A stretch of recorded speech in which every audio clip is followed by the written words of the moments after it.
আমি জীৱনত পোৱা সকলো সম্পদ ভাগ্যৰ লিখা আছে আৰু ভাগ্য বিধাতাই লিখে আৰু ভাগ্য সলনিও বিধাতাইহে কৰিব পাৰে, বেলেগে নোৱাৰে। তো ভাগ্য সলনি কৰিবলৈ হ'লে ভাগ্য লিখোতাৰ ওচৰত আপুনি প্ৰাৰ্থনা কৰক, ভাগ্যৰ সাল সলনি ঘটিব পাৰে। কিন্তু ভাগ্য যদি নাথাকে, আপুনি জ্ঞানৰ শেষ পৰিধিলৈকে জ্ঞান খটাই দিয়ক, আপুনি কৃতকাৰ্য হ'ব নোৱাৰিব। আৰু আপোনাৰ সহায়ৰ কাৰণে গোটেই বিশ্ব যদি থিয় হৈ যায়, তথাপিও আপুনি জীয়াই থাকিব নোৱাৰিব।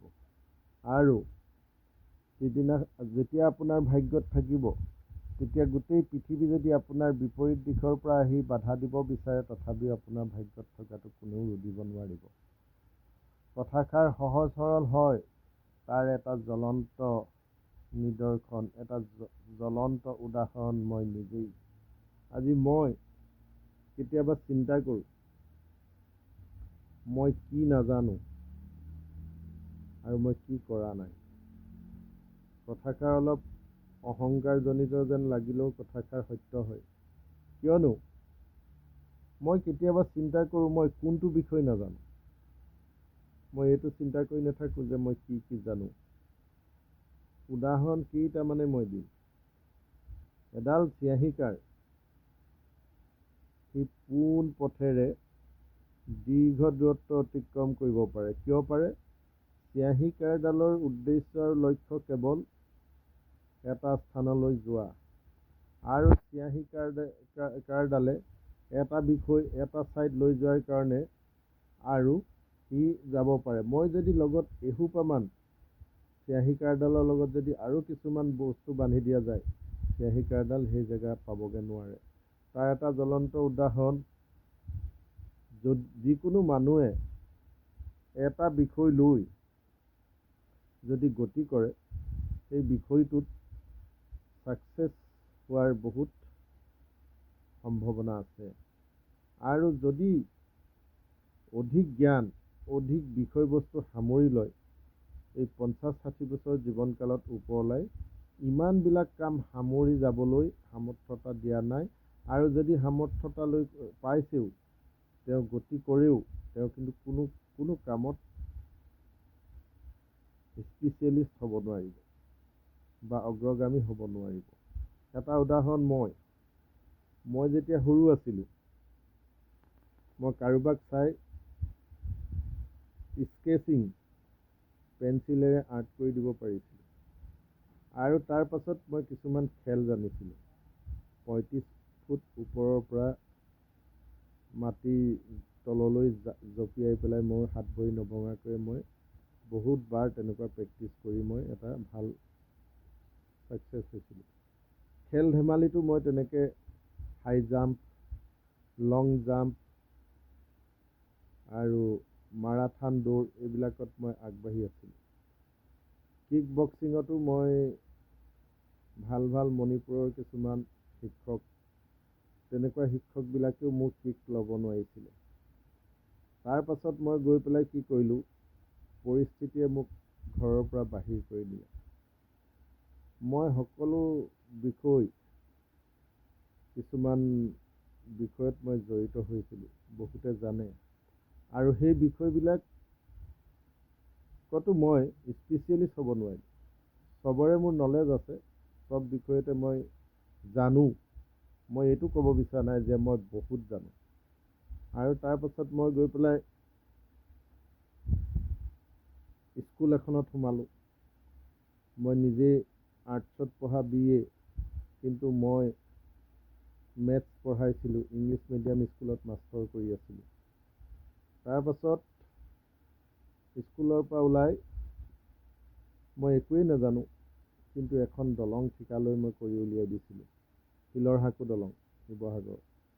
ইয়াৰ পাছত মই পিছলৈ ঘূৰি চাব লগা হোৱা নাই। কনষ্ট্ৰাকশ্যন লাইনত নামি গ'লোঁ। দলং, ষ্টেচন, ৰেলৰ ষ্টেচনৰ ঘৰ, অইল ইণ্ডিয়াৰ খাদ, ষ্ট'ন ক্ৰাছাৰ মেচিন বহোৱা, তাৰপাছত টাৱাৰ বিভিন্ন Airtel Aircel railway share bridge তাৰপিছত আণ্ডাৰগ্ৰাউণ্ড কনষ্ট্ৰাকশ্যন বিল্ডিং তাৰপাছত আকৌ মই বহুত 10 12 বিল্ডিঙৰ কাম কৰিলোঁ তাৰপাছতো মই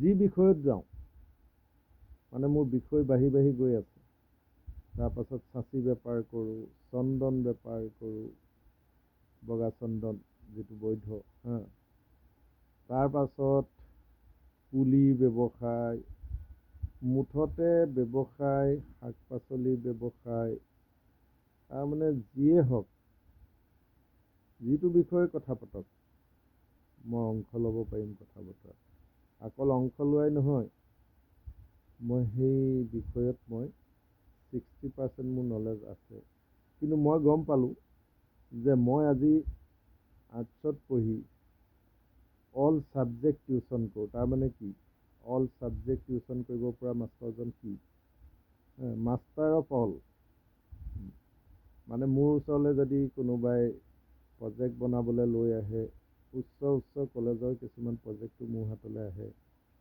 কিছুমান ড্ৰয়িং লৈ আনে যিকোনো সমস্যা যিকোনো হিচাপ নিকাচ আচ্ছা যিকোনো বিষয় ছায়েন্সেই হওক ইংলিছেই হওক অসমীয়া ভাষাৰে মানে কবিতা গল্প প্ৰবন্ধ নিবন্ধ যিয়েই কওক মই তৎক্ষণাত বনাই দিব পাৰোঁ তো অল ছাবজেক্ট টিউশ্যন কৰি সকলোকে জ্ঞান দিব জনাজনে নিজৰ ঘৰলৈ ধন টকা পইচাকেইটা ঘটি অনাৰ যিটো বিষয় সেই বিষয়ত মই ইমান উইক কিয় মই লাষ্টত গম পালোঁ মই উইক নহয় মোৰ অংকবোৰ ঠিকেই থাকে 2 2 4 আজি অলপ দিনৰ আগত এখন চন্দনবাৰী লৈছিলোঁ এখনো 4.5 লাখ টকাৰ তাতো কি হ'ল হিচাপ নিকাচ কৰি মোৰ ঘৰলৈ অকল খাদ্যৰ যিমানটো হয় সিমানটোৱে প্ৰফিট আহিছে ওপৰলাই মোক ধনী কৰিব বিচৰা নাই আৰু মই ধনী হ'লে হয়তো অহংকাৰী হৈ যাম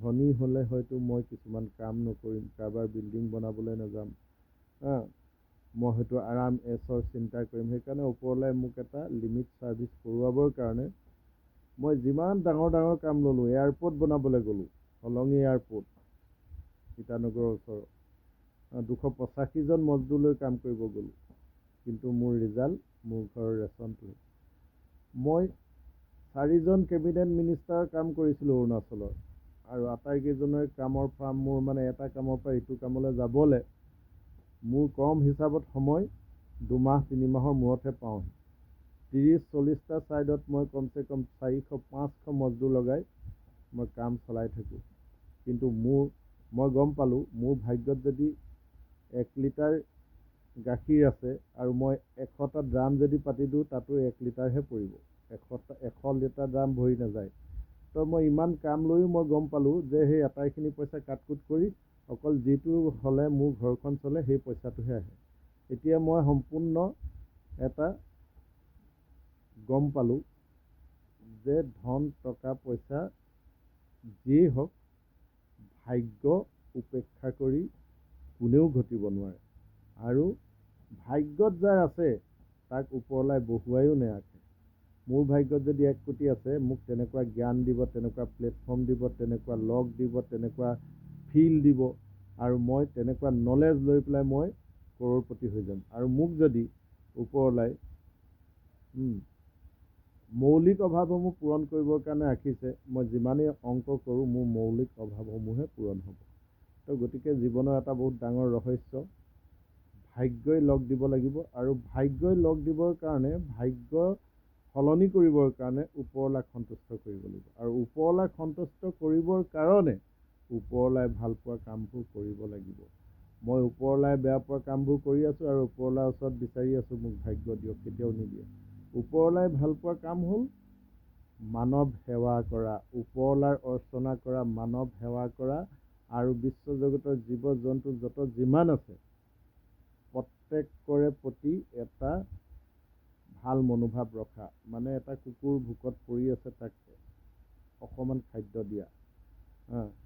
কোনোবা জীৱ জন্তু দুৰ্দশাগ্ৰস্ত মানৱ তেওঁলোকক চকু দিয়া, কোনোবা ভোকত আছে খাদ্য খুওৱা, যোগান সহায় কৰা, মানুহক ডাঙৰক সন্মান কৰা, সৰুক মৰম কৰা, তাৰপাছত কাৰোবাক ঋণ দিবলৈ আছে ঋণ পৰিশোধ কৰা। কাৰোবাক 10 টকা দান কৰাতকৈ কাৰোবাৰ 10 টকা ধাৰ মাৰি দিয়াটো উত্তম দান বুলি কৈছে। দানতকৈও অধিক পুণ্য। গতিকে ঋণ লগাটো ডাঙৰ কথা নহয়, ঋণ পৰিশোধ কৰাটোহে ডাঙৰ কথা। তো যেনে আমি ঋণ পৰিশোধ কৰিলে আমাৰ ক্ৰেডিট স্ক'ৰ ভাল হয়।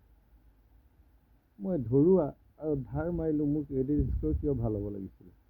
আচল কথাটো হ'ল কি, মোৰ ধাৰ মাৰিব পৰা ৰিস্ক টেকিং এবিলিটি আছে, মই ধাৰ মাৰিছোঁ, তো মোৰ ক্ৰেডিট স্ক'ৰ ভাল হ'ল। তেনেকৈ ওপৰৱালাৰ দৃষ্টিটো ঋণগ্ৰস্তজনক ঋণ লৈ ঋণ পৰিশোধ কৰি দিয়াজন এজন পুণ্যৱান।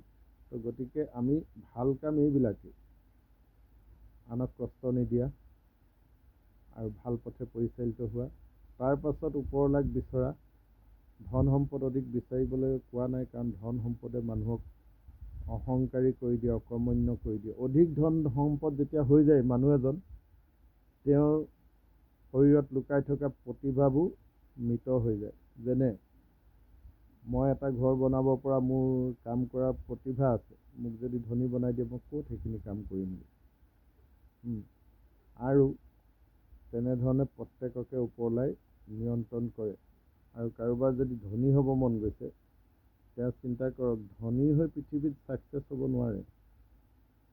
তেওঁ সুযোগ্য জীয়াই থকা কালত ভাল কাম কৰি সা সন্মানৰ সৈতে জীৱন ধাৰণ কৰক আৰু পৰকালৰ এটা চিন্তা কৰক। এয়াই মোৰ ফালৰ পৰা ক'বলগীয়া মোৰ জীৱনৰ অভিজ্ঞতা।